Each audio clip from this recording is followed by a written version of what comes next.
Trails on Ice, an ice-loving story of survival by Rhonda Tess Shepard. Enjoy. Young Pago found moving around on the ice more interesting, even though he should have lied to conserve energy. He cautiously moved away from his mother. His wandering led him to another harp seal pup. "Hi, my name is Pago," he said.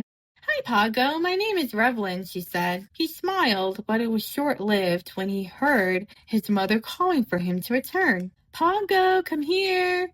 "Bye. It was nice to meet you, Revlin, but I gotta go." He turned around and headed back towards his mother's call.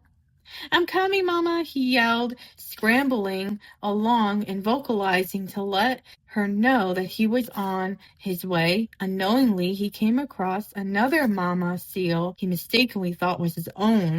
She sniffed him and quickly used her front flipper, giving him a few swift smacks on his head and body to scare him off. "Ouch," he yelled, shaking off the sudden slap to his face and head. "I'm sorry, I thought you were my mama," he said, his tone suddenly a little shaken and slightly scared.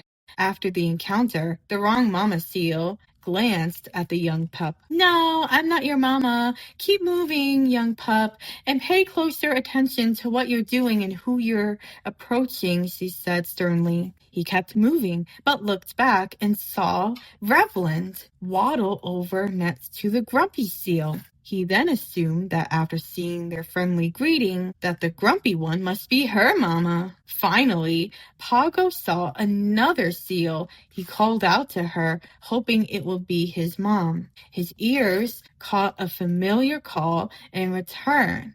The call confirmed her identity, and it was his mom. He frantically moved across the cold pack ice to reach her. Physically, it felt like he had wandered for a distance, but in reality, he hadn't gone too far. Mama Phyllis had her eyes on him the entire time while watching, but she let him learn how to approach random seals out on the ice. Phyllis gave Pago a reassuring nuzzle once he arrived, then rolled her 300-plus-pound body onto her side to let him nurse, giving him a comfortable moment to strengthen their bond.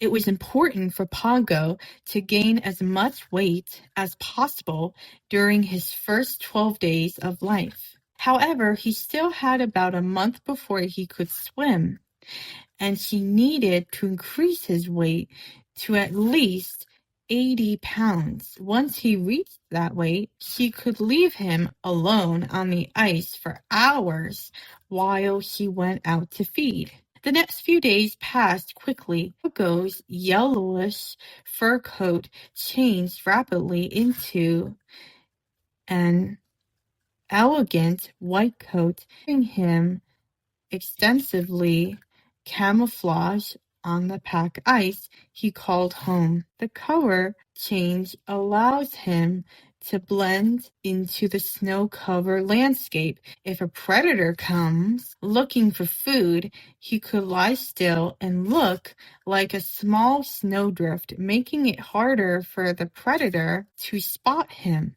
This unique camouflage is genuinely helpful. However, if the predator is experienced at hunting and uses its senses to find a harp seal pup, it could still end up really badly.